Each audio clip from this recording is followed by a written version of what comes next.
For more on this, let's speak to Sharon George. She joins me now from Keele in the UK. She's a senior lecturer at Keele University. Sharon, good to have you on the show. I mean, there's a lot of talk about rising sea levels. I understand that, but there's almost about 100 cities around the world that are sinking even faster than sea levels are rising around them.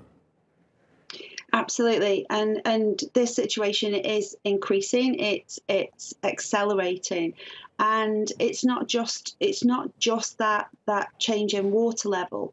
It's that extra vulnerability that comes with that. So when that water level goes up, it means that when cities that are, most of them are located around coastlines, when they are hit by things like storm surges, those storm surges are much more devastating.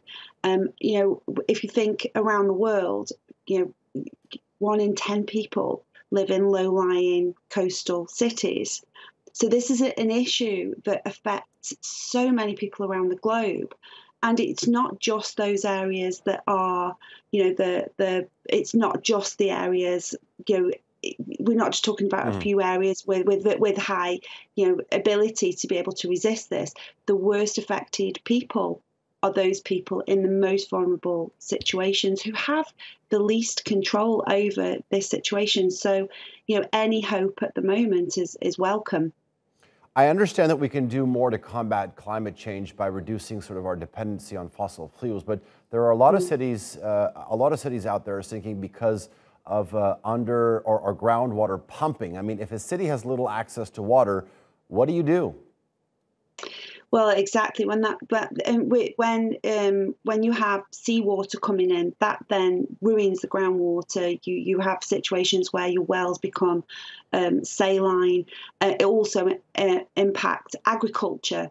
It means that those people who live in those areas have very little ability to be able to sustain their lifestyles locally. It means that you're having to ship in food, you're having to ship in water, and this is driving a situation of human migration. So we're seeing climate change migrants already. We're seeing refugees from climate change, and this is happening now. And I think it's really interesting that we're seeing these cities being planned in a way to kind of resist these changes.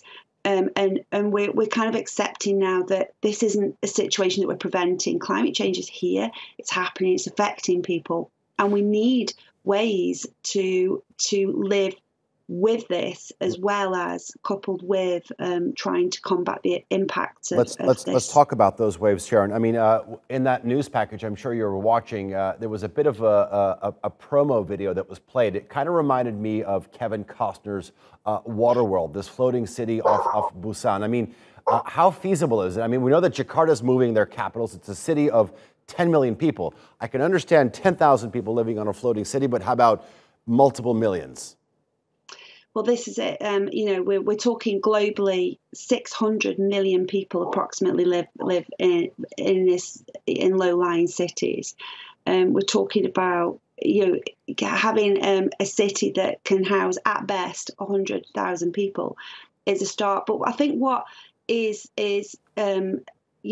hopeful about this is that there are technologies and methods there that can be adapted, and I think there's lots of R&D going on around the world where we are adapting to climate change, where we're finding ways of raising crops and growing crops on water and living with this situation, and I think this project hopefully will, I know it affects in the grand scheme of things.